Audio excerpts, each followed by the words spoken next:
Sheikh Mujib Pakistan jail থেকে ছাড়া পাওয়ার পরে গেল কোথায়? ব্রিটেনে গেল, ইউকেতে, লন্ডনে গেল। লন্ডনে গিয়ে ওখানে আমাদের খুব প্রসিদ্ধ একজন সাংবাদিক সিরাজুল ইসলাম, বিবিসির, ওনার সাথে তার প্রথম দেখা হয়। তিনি তখন সিরাজুল ইসলামকে জিজ্ঞাসা করছেন যে, সিরাজ, সবাই আমাকে এক্সেলেন্সি বলতেছে কেন?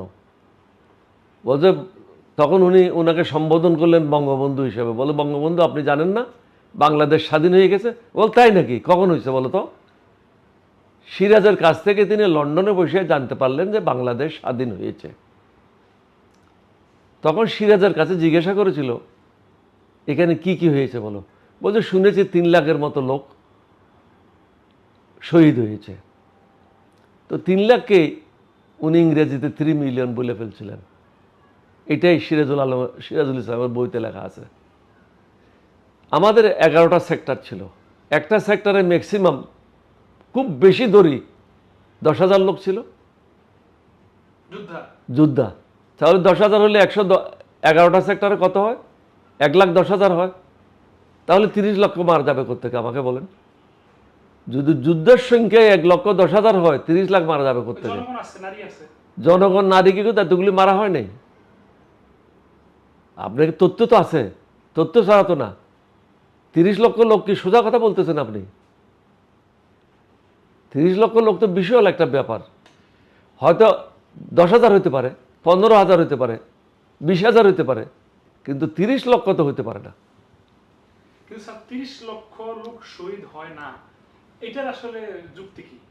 হয় না এর পেছনে গল্প? আপনাকে তো যুক্তি তো দিলাম, আপনাকে আর কিভাবে বলবো? যুদ্ধের সংখ্যা ছিল 1,20,000-এর বেশি না, 1,10,000-এর বেশি না। তাহলে এত লোক মারা যাবে কোত্থেকে যুদ্ধে? আর নিরপরাধ লোককে কজনকে তারা হত্যা করেছে?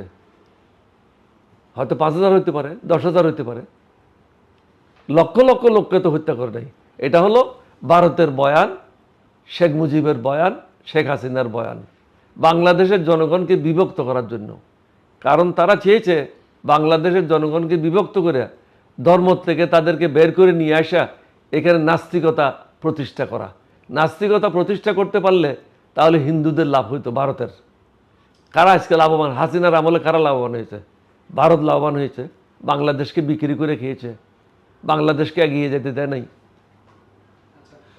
স্যার, এই 54 বছর হলো বাংলাদেশ স্বাধীন, এর মধ্যে কোন রাষ্ট্রনায়ক বা কোন সংগঠন কি উদ্যোগ নেয় নাই যে আসলে সুনির্দিষ্ট 64 জেলার 56,000 বর্গ মাইলে যে যুদ্ধ অনুষ্ঠিত হয়েছে, কতজন লোক মারা গেছে, শহীদ হয়েছে, ক্ষতিগ্রস্ত হয়েছে, বা ভারত বা পাকিস্তান কত কি চুরি করে নিয়ে গেছে, এটা নিয়ে কি কোনো অনুসন্ধান হয়? অবশ্যই আছে, না থাকবে না কেন? সরকারের কাছে আছে।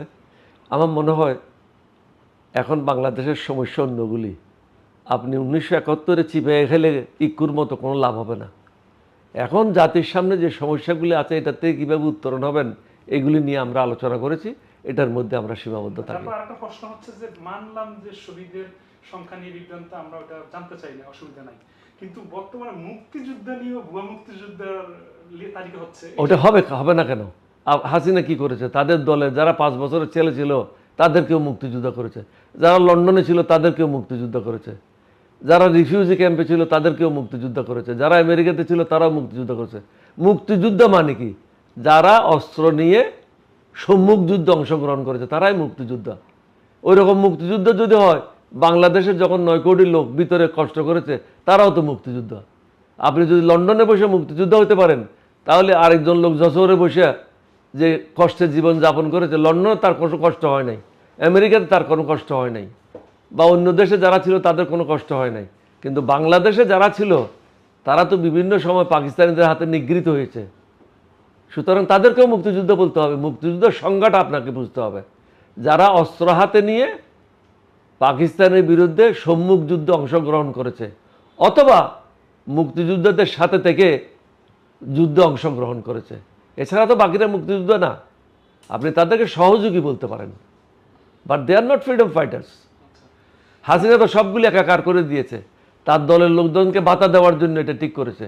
আমি তো মুক্তিযুদ্ধ মন্ত্রী যে আছে তাকে অনুরোধ করেছি, আপনি এগুলো সব কাটশিট করেন, কাটশিট করে 30-40 হাজারের মধ্যে নিয়ে আসেন। জাতির সম্পদ এভাবে নষ্ট করা ঠিক হবে না। গরিব মানুষেরা খাইতে পায় না, আর শেখ মুজিবের সন্তানেরা মুক্তিযোদ্ধা পাতা পাবে, এটা তো ঠিক না। স্যার আমার প্রশ্নটা যদি ভুল হয় আমি ক্ষমা চেয়ে নিব বা ক্ষমা চাচ্ছি। সেটা হচ্ছে মুক্তিযুদ্ধের চেতনার দল বলা হয় আওয়ামী লীগকে, তারা দাবি করছে তারা স্বাধীন করছে দেশ, শেখ হাসিনার বাপের দেশ তারা বলছেন, বা আওয়ামী দোসরা বলে যে আওয়ামী লীগ স্বাধীন করছে। কিন্তু আমার প্রশ্নটা হচ্ছে যে এই আওয়ামী লীগের খেতাবপ্রাপ্ত মুক্তিযুদ্ধ নাই কেন? এটা তো উত্তর আপনি দিয়ে দিয়েছেন, আমি আবার উত্তর দেবো কেন? আপনি তো বললেন যে যদি যুদ্ধ করতো তাদের মধ্যে খেতাবপ্রাপ্ত থাকতো। জি খেতাবপ্রাপ্ত কেউ নাই তো। তো এর অর্থ হলো তারা যুদ্ধে অংশগ্রহণ করে নাই।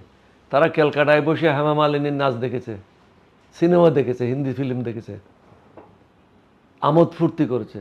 তারা তো যুদ্ধে অংশগ্রহণ করে নাই। তারা তো রর প্ররোচনায় কীভাবে বাংলাদেশে ফিরে আসে রক্ষী বাহিনী করবে, মুজিব বাহিনী করবে, এই ষড়যন্ত্রে লিপ্ত ছিল। রাশিয়াকে তারা ফলো করছিল, কিভাবে ক্ষমতায় দীর্ঘায়িত হবে, কিভাবে ক্ষমতায় টিকে থাকবে, এই পরিকল্পনা তারা করছিল এবং তারা এসে এটা বাস্তবায়নও করছে। মুজিব বাহিনী সৃষ্টি করেছিল, রক্ষী বাহিনী সৃষ্টি করেছিল। আর্মির কোনো প্রাধান্য ছিল না, রক্ষী বাহিনী ছিল 1 নম্বর বাহিনী, তাদেরকে সব সুযোগ সুবিধা দেওয়া হতো। আর্মির অনেক অফিসারকে, অনেক অন্যান্য পদবীর লোকদেরকে রাস্তাঘাটে রক্ষী বাহিনী অত্যাচার করেছে, পিটিয়েছে। অনেক ঘটনা এরকম আছে, যার কারণে শেখ মুজিবকে যখন হত্যা করা হয় বাংলাদেশ সেনাবাহিনী উল্লাস করেছে। উল্লাস করার পিছনে একটাই কারণ, শেখ মুজিব আমোদ ফুর্তি করেছে, ভারতের দালাল হিসেবে কাজ করেছে, বাংলাদেশের জনগণের পক্ষে কোনো কাজ করে নাই। কারণ তার তো প্রসব বেদনা ছিল না, আমাদের তো প্রসব বেদনা ছিল। 9 মাস আমরা যুদ্ধ করেছি, কষ্টটা কি জিনিস, অস্ত্রের মুখে যাওয়া, গুলির মুখে যাওয়া যে কী কষ্ট, এটা তো শেখ মুজিব বুঝে নাই। সে তো পাকিস্তানের আতিথেয়তা গ্রহণ করে ওখানে মুরগি আর ছাগলের মাংস খেয়েছে। আর হাসিনা, তার যে প্রসব হয়েছে সেটা তো সেনানিবাসে হয়েছে। পাকিস্তান সেনাবাহিনীর সাহায্যে তার ছেলে, তাকে নিয়ে যাওয়া হয় সেনাবাহিনীর হসপিটালে, ওখানেই তো তার বড় ছেলে জয়ের জন্ম হয় এবং পাকিস্তানের কাছ থেকে ভাতা পাইতো। আমি একাধিকবার আপনাকেও বলেছি, সবাইকে বলেছি। সুতরাং তারা পাকিস্তানকে গালি দেবে, তাদের মুখে এটা মানায় না, কারণ তাদের ভরণ পোষণ করেছিল পাকিস্তানিরা। তার ছেলে হয়েছে পাকিস্তানের সামরিক হসপিটালে। এটা হলো ভারতের বয়ান, তিনি ভারতের দালাল হিসাবে কাজ করেছেন। তাকে ভারতে প্রশিক্ষণপ্রাপ্ত করে বাংলাদেশে প্রেরণ করা হয়েছিল শহীদ রাষ্ট্রপতিকে জিয়াউর রহমানকে হত্যা করার জন্য। শহীদ রাষ্ট্রপতি জিয়াউর রহমান যেদিন শাহাদত বরণ করেন, হাসিনা ধরা পড়েছিল কোথায়? আখাউড়া বর্ডারে, সাজদা চৌধুরী সহ 2 জন পলায় যাচ্ছিল ভারতে। তুমি যদি এই হত্যাকাণ্ডের সাথে জড়িয়ে না থাকো তাহলে তুমি ভারতে পলায় যাচ্ছিলে কেন? সাজদা চৌধুরী সহ আখাউড়া বর্ডারে ধরা পড়ে এবং তাদেরকে ফিরিয়ে নিয়ে আসে। কিন্তু শহীদ রাষ্ট্রপতি জিয়াউর রহমান তাদের প্রতি অত্যন্ত শ্রদ্ধাশীল ছিল, শেখ মুজিবের প্রতি শ্রদ্ধাশীল ছিল, যার কারণে হাসিনার বিরুদ্ধে কোনো পরবর্তী পর্যায়ে কোনো ব্যবস্থা কেউ গ্রহণ করে নাই।